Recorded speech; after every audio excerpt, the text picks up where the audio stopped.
할렐루야. 오늘 또 이 토요일 새벽에 기도하는 자리에 나오신 여러분들을 주님의 이름으로 환영하고 축복합니다. 우리 이 시간 다 같이 찬송가 432장, 우리 옛날 찬송가는 462장입니다. 새 찬송가는 432장, 우리 옛날 찬송가는 462장. 큰 물결이 설레는 어두운 바다. 우리 다 같이 찬송하면서 새벽 기도의 자리로 나아가겠습니다.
주님의 은혜를 감사드립니다. 한 주를 마무리하는 이 토요일 아침에 또 저희들 주의 전으로 불러주시고 기도하면서 하루를 시작하고 또 한 주를 마무리하게 하시니 감사를 드립니다. 우리가 지금 찬양한 것처럼 나 두려움 없도다. 주 예수님 늘 깨어 계시도다. 주님께서 깨어서 우리와 함께 하시고 또 우리를 붙들고 계심을 믿습니다. 아버지여, 그 주님의 은혜를 우리가 늘 기억하고 주님의 손이 우리와 함께 하심을 믿고 이 흉흉한 바다를 담대히 걸어나가는 주님의 백성들 다 될 수 있도록 인도하여 주시옵소서. 오늘 이 아침에도 말씀을 나눌 때에 주님의 음성이 들려지게 하여 주시고 또한 그 가운데 주님의 뜻이 깨달아져 말씀 붙들고 승리하는 귀한 한 날 될 수 있도록 복 내려 주시옵소서. 감사 부르 주 예수 그리스도의 이름으로 간절히 기도드리옵나이다. 아멘. 우리 하나님 말씀 보시겠습니다.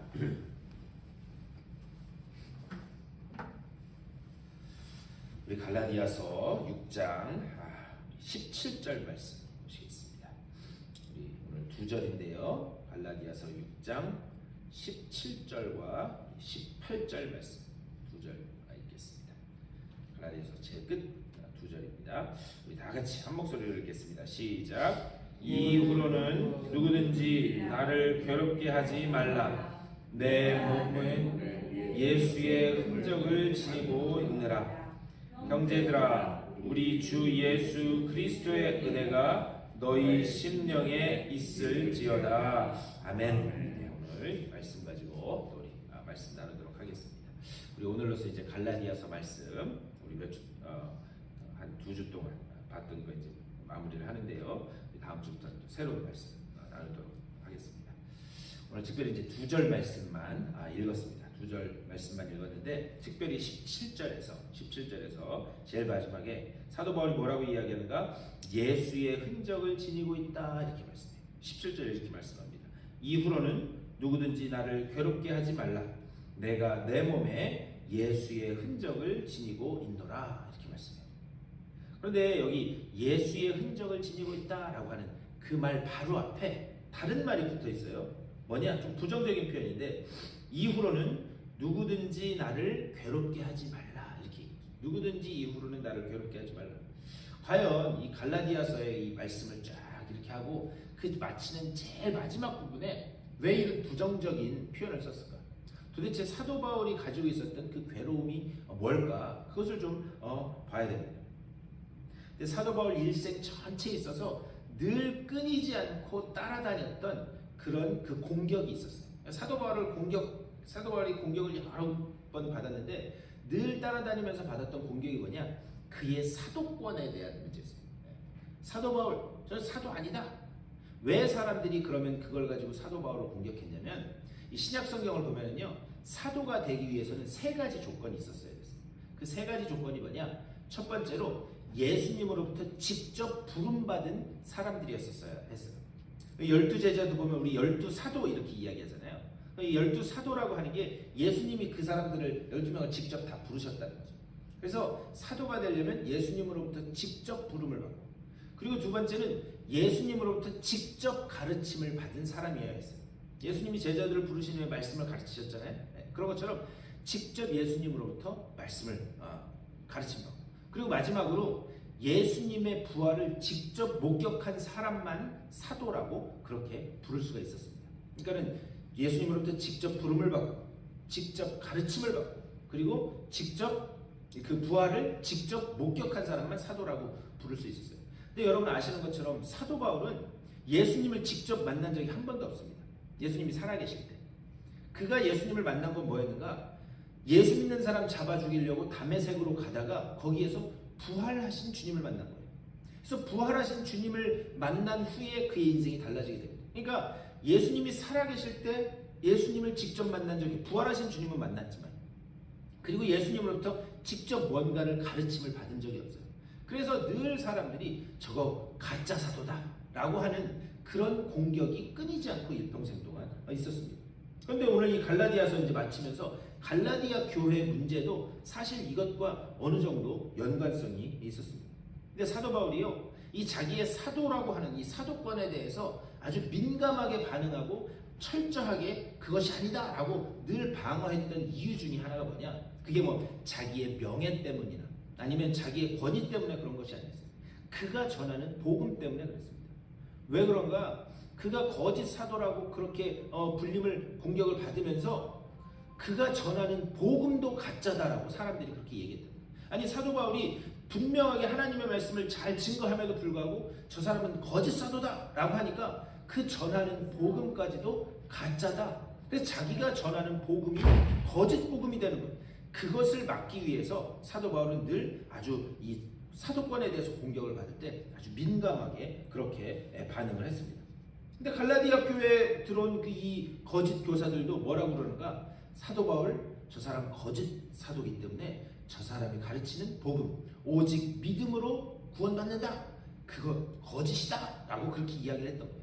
그러면서 갈라디아서 우리 계속 묵상했지만 갈라디아 교회 문제가 뭐였다고요?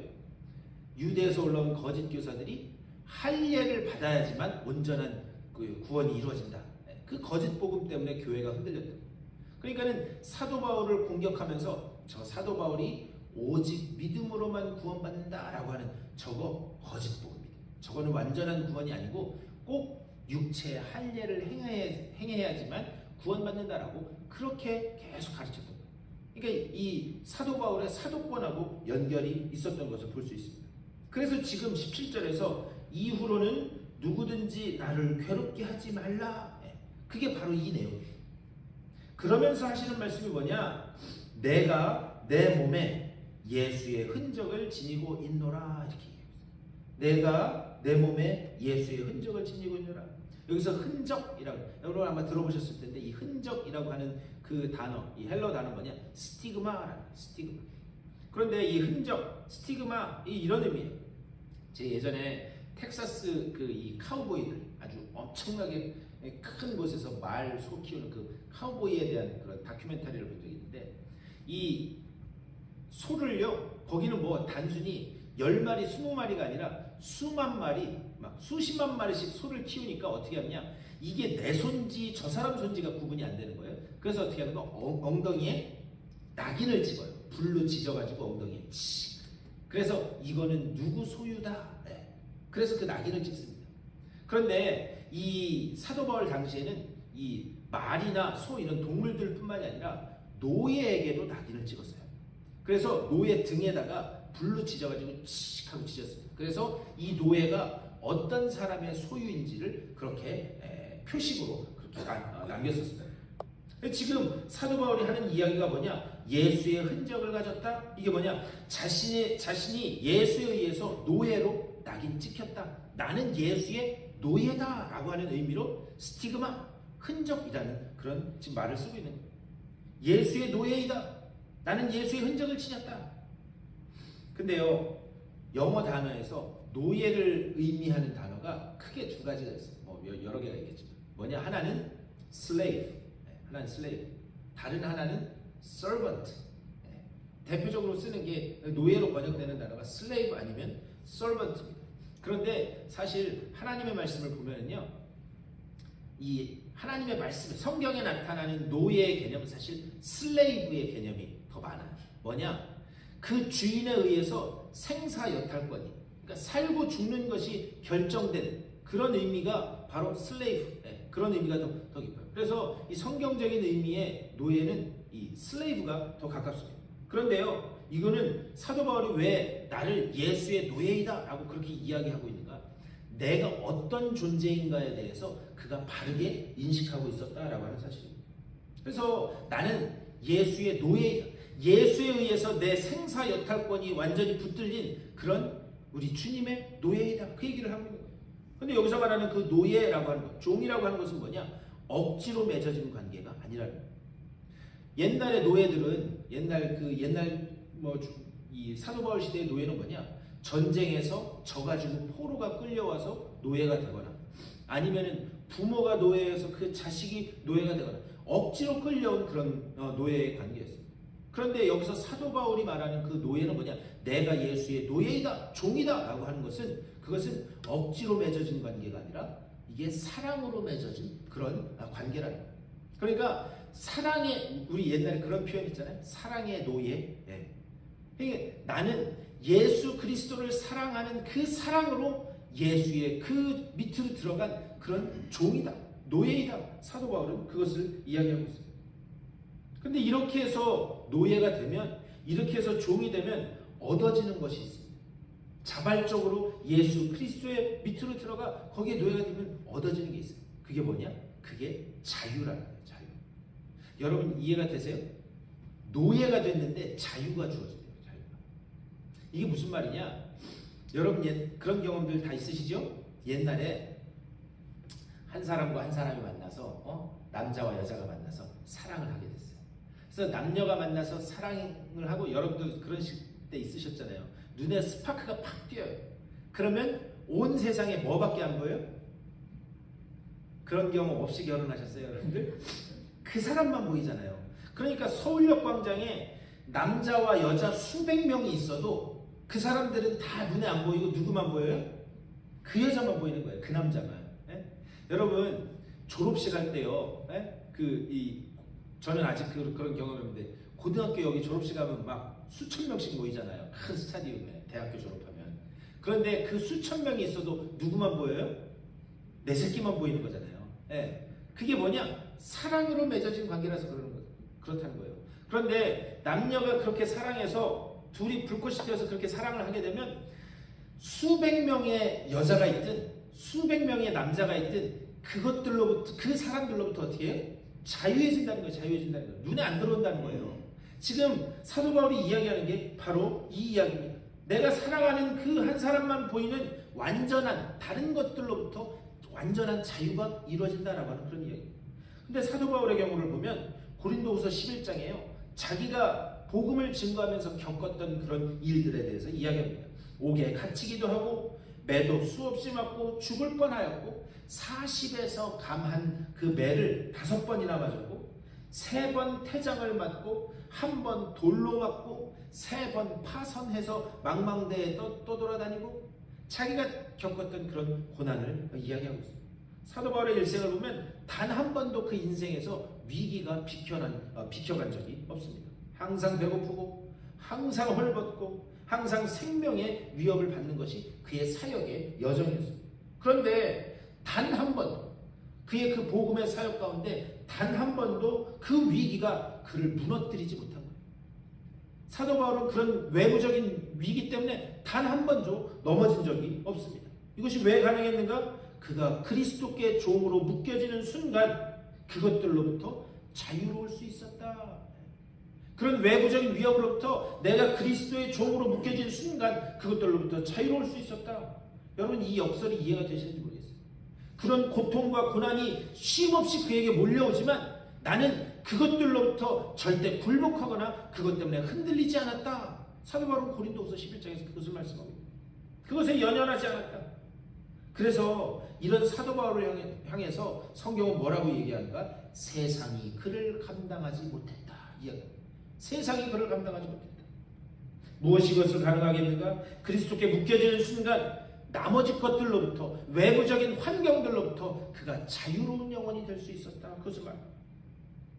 다음 부탁드리거든요. 여러분들이 예수 그리스도의 종으로 완전히 묶여져서 그 사랑의 종으로 완전히 묶여져서 여러분들의 환경이 여러분들을 어찌하지 못하는 그런 놀라운 자유를 맛보실 수 있게 되기를 주님의 이름으로 간절히 축원합니다. 예수님이요 이 땅에 오셔가지고 제일 먼저 물었던 질문이 뭔지 아세요? 특별히 마태복음 5장에서도 산상수훈을 쭉 말씀하신 다음에 예수님이 그 산상수훈 이렇게 쭉 가다가 이 질문함과 동시에 정답을 말씀하세요. 뭐냐? 야, 왜 걱정하느냐? 예수님이 제일 먼저 그 질문하셨던 게 의식주, 먹고 입고 사는 것에 대한 그런 문제였습니다. 그러면서 하시는 말씀이 왜 걱정하느냐? 왜 먹을 것, 입을 것 때문에 걱정하느냐? 그것을 말씀하세요. 그리고 난 다음에 하시는 말씀이 뭐였는가? 하늘에 나는 새를 보라, 들판에 핀 백합화를 보라. 이 새나 이 백합화는 길쌈도 아니하고 농사도 짓지 아니함에도 불구하고 하늘의 아버지께서 먹이시고 기르지 않느냐? 그것을 질문함과 동시에 답을 말씀하세요. 뭐냐? 주님을 진짜 사랑해서 종이 되는 순간 우리는 그런 어떤 외부적인 어려움, 고난으로부터 너희가 참 자유를 얻게 된다. 여기서 자유를 얻는다라고 하는 말은요, 그런 의식주의 문제가 필요 없다. 그것을 이야기하는 게 아니에요. 그것이 필요 없는 것이 아니라 그것을 누리든지 누리지 못하든지 그것이 상관없어진다라고 하는 그런 얘기예요. 그것을 누리든 누리지 못하든 그것이 나를 어찌하지 못한다. 그것이 바로 예수의 흔적을 내가 내 몸에 가졌다라고 하는 그 말씀의 본래 의미입니다. 세례 요한이 외치면서 사람들에게 세례를 베푸고 외칠 때 가장 먼저 외쳤던 것이 무엇인가? 회개하라, 하나님의 나라가 가까웠다라는 것입니다. 회개하라, 하나님의 나라가 가까웠다. 그런데 당시 유대인들에게 있어서 회개하라라고 하는 그 표현은 익숙한 표현이 아니었어요. 굉장히 낯선 그런 표현이었어요. 근데 성경을 보면요, 하나님 말씀에 이 회개하라라고 하는 그 표현이 단어가 여러 개가 나와요. 그런데 가장 대표적인, 신약 성경에서 가장 대표적인 단어가 뭐냐면 메타노이아라고 합니다. 근데 이 메타노이아라고 하는, 회개로 번역된 메타노이아는 원래 무슨 뜻이냐면 깊은 자기 성찰을 통해서 생각, 언어, 행동이 고쳐지고 바뀌어지는 것을 이해해요. 제가 다시 한번 말씀드릴게요. 이 신약 성경에서 가장 많이 쓰이는 회개, 메타노이아, 이것의 본래 뜻이 뭐냐면은 깊은 자기 성찰을 통해서 생각, 언어, 행동이 고쳐지고 바뀌는 것, 이것을 회개라고 그렇게 이야기합니다. 그런데 예수님이 사용하실 때, 여러분 예수님은 어떤 말을 사용하셨는지 아세요? 예수님은 아람어라는 걸 사용하셨어요. 이 아람어는 뭐냐면 이스라엘 사람들이 사용하는 이 히브리어보다 약간 조금 북쪽 지역의 사람들이 사용하는 단어가 이 아람어라는 단어예요. 그러니까 거의 비슷해요. 거의 비슷한 단어인데 조금씩 틀립니다. 그런데 그 아람어에서는 회개를 뭐라 그러냐? 타무라고 해요. 타무. 그런데 이 예수님이 사용하셨던 회개, 예수님도 이 땅에서 생활을 시작하시면서 제일 먼저 하셨던 말씀이 뭐냐? 회개하라. 천국이 가까웠다 했어요. 그런데 그 예수님이 말씀하셨던 아람어로 회개, 타무라고 하는 뜻은 무슨 뜻이냐면 하나님이 인간에게 맡긴 사명을 깨닫고 하나님의 형상을 회복하는 것, 그런 의미. 다시 한번 말씀드릴게요. 이 아람어로 회개, 타무라고 하는 뜻은 하나님이 인간에게 맡긴 사명을 깨닫고 그리고 하나님의 형상을 회복하는 것. 그러니까 주님께서 말씀하신 회개는 뭐냐? 그냥 단순히 내 죄 잘못했습니다, 거기로 끝나는 게 아니라 그것을 통해서 우리 속에서 하나님의 형상이 회복되기까지 나아가는 것, 그것이 진정한 회개다라는 것을 예수님은 말씀하고 계십니다. 그러니까 이게 그리스도의 흔적이라고 하는 것, 이 그리스도의 흔적도 바로 이러한 맥락에서 단순히 내가 그리스도의 흔적을 지녔다, 예수님 쫓아 산다, 거기로만 머무르면 안 된다라고 하는 그런 사실입니다. 뭐냐? 하나님의 형상이 회복되기까지, 예수 그리스도의 형상이 내 속에서 회복되는 그 자리에 나아가기까지 내 인생의 온 그 전 생애를 통틀어 사는 것이 바로 회개다라고 그렇게 말씀드릴 수 있어요. 근데 한번 가만히 생각해 보셨으면 좋겠어요. 내 삶 속에서 하나님의 형상이, 예수 그리스도의 형상이 회복되기까지 내 삶의 과정을 하나하나 밟아 나가는데 어떻게 내 앞에 꽃길만 열려 있겠어요? 어떻게 내 앞에 순탄한 길만 열려 있겠습니까? 그 속에서 내가 정말 다른 사람에게 얘기할 수도 없는 그런 자잘한 문제들, 크고 작은 수많은 문제들이 내 속에서 일어날 수밖에 없습니다. 하지만 내 속에 예수 그리스도의 흔적이, 내가 예수님의 그 사랑의 종으로 묶여있는 순간 어떻게 되는가? 그 형상을 회복하기까지 그 가는 여정 가운데 수많은 고난과 고통이 다가올지라도 그것이 우리를 어찌할 수 없는 줄 믿습니다. 오직 그것이 외부적인 환경이 나를 어찌할 수 없고 그 길을 가기까지 혼자 가는 길이 아니라 예수 그리스도께서 성령을 통해서 나와 온전히 함께 하시는 줄 믿습니다. 주님께서요, 십자가 위에서 내가 다 이루었다라고 하는, 내가 이미 다 집을 했다라고 하는 것은 내 삶의 그 여정 가운데서 예수 그리스도의 하나님의 형상이 회복되기까지 가는 그 모든 과정을 이미 승리로 이루어 놓았다라고 하는 그런 말씀인 줄 믿습니다. 이제 우리에게 필요한 것은 무엇인가? 이미 이겨놓고 싸우는 싸움, 내가 가는 끝까지 가는 그 길 가운데 내가 결코 너를 혼자 내버려 두지 않고 내가 너와 영원히 함께하겠다고 하는 그 약속을 믿고 여러분들의 그 삶 가운데 어떠한 고난과 고통이 있든지 간에 담대함으로 주님이 나를 붙들고 계심을 믿습니다. 내가 온전한 길로 가도록 나를 인도하실 줄 믿습니다. 그 고백을 하며 담대히 한 걸음 한 걸음 떼어나가실 수 있는 여러분 다 되실 수 있게 되기를 주님의 이름으로 간절히 축원합니다.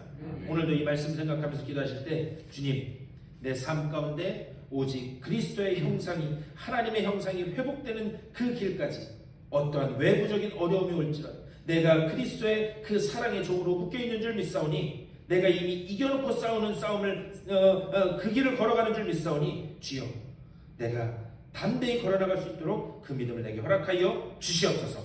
우리 그렇게 기도하시고 또 우리 기도하시고 우리 친교실에 가서 친교하시고 돌아가시도록 하겠습니다. 우리 다 같이 한 목소리로 기도하겠습니다. 우리 주님의 크신 사랑과 은혜를 감사드립니다. 주여 오늘 이 아침에도 기도하고 하루를 시작하게 하시니 감사를 드립니다. 주여 주님께서 우리와 함께 하시고 우리를 붙들고 계심을 믿습니다. 이미 십자가에서 이기신 그 싸움을 우리는 싸우고 나아가는 줄 믿사오니 주여 우리가 걸어가는 이 길 가운데 주님의 그 권능의 손길이 우리와 함께하고 우리를 붙들고 계심을 믿고 담대히 그 한 걸음 한 걸음 떼며 나아가는 우리 모두가 될 수 있도록 인도하여 주시옵소서. 내 속에 내 몸에 예수 그리스도의 흔적을 가졌노라. 사도 바울의 그 고백이 아버지여 나의 고백이 되게 하여 주시고 내가 주님의 그 사랑의 종으로 묶여있음을 감사하면서 아버지여 이 세상 환경 때문에 두려워하거나 아버지여 걱정하거나 불안해하는 때가 되지 않게 하여 주시고 오직 주님의 손길이 나를 붙들고 계시기 때문에 담대히 아버지여 나아가는 내 삶이 될 수 있도록 주여 붙드시고 인도하여 주시옵소서. 아버지여 한 걸음 한 걸음마다 하나님이 나와 함께 하시고 성령으로 나를 붙들고 계시니 아버지여 내 삶 속에서 늘 체험되게 하여 주시고 그 담대함을 가지고 세상을 향해 걸어나가는 주의 백성들 다 되게 하여 주시옵소서. 주님의 몸된 교회를 주님 붙잡아 주시고 아버지 정말 우리 교회가 하나님 기뻐하시는 하나님의 복음을 온전히 증거하는 죽어가는 영혼들을 살리는 일에 아버지여 우리 온 성도가 힘쓰는 아버지여 복된 교회 될 수 있도록 인도하여 주시옵소서. 머리 대신 주님을 아버지여 주인으로 모시고 그 주님께서 명령하시는 대로 순종하며 나아가는 아버지여 각자 맡은 자리에서 충성하는 주님의 귀한 백성들 다 될 수 있도록 주여 인도하여 주시옵소서. 우리의 삶이 주님을 아버지 정말 영화롭게 하는 일에 온전히 쓰임받기를 원하오니 아버지여 그 놀라운 복음 전도의 일에 아버지여 선교의 일에 우리들을 사용하여 주시옵소서. 아버지여 육체의 질병으로 인하여 고통과 고난 가운데 있는 이들이 있습니다. 그들에게도 아버지여 예수의 흔적이 있음을 깨닫게 하여 주시고 그런 질병이 그런 병마가 그들을 어찌할 수 없으니 아버지 정말 그들의 입술을 통하여 온전히 고백되게 하여 주시고 아버지 정말 주님께서 온전히 그들과 함께 하셔서 온전히 치유케 하시고 회복케 하심을 맛보게 하여 주시옵소서. 아버지 오늘 하루도 기도로 하루를 시작하는 주님의 귀한 백성들입니다. 한 분 한 분 찾아가시고 위로하시고 용기 주시사 아버지 정말 주님의 은혜 안에서 온전히 새 힘을 얻고 나아가는 귀한 역사가 나타나게 하여 주시옵소서.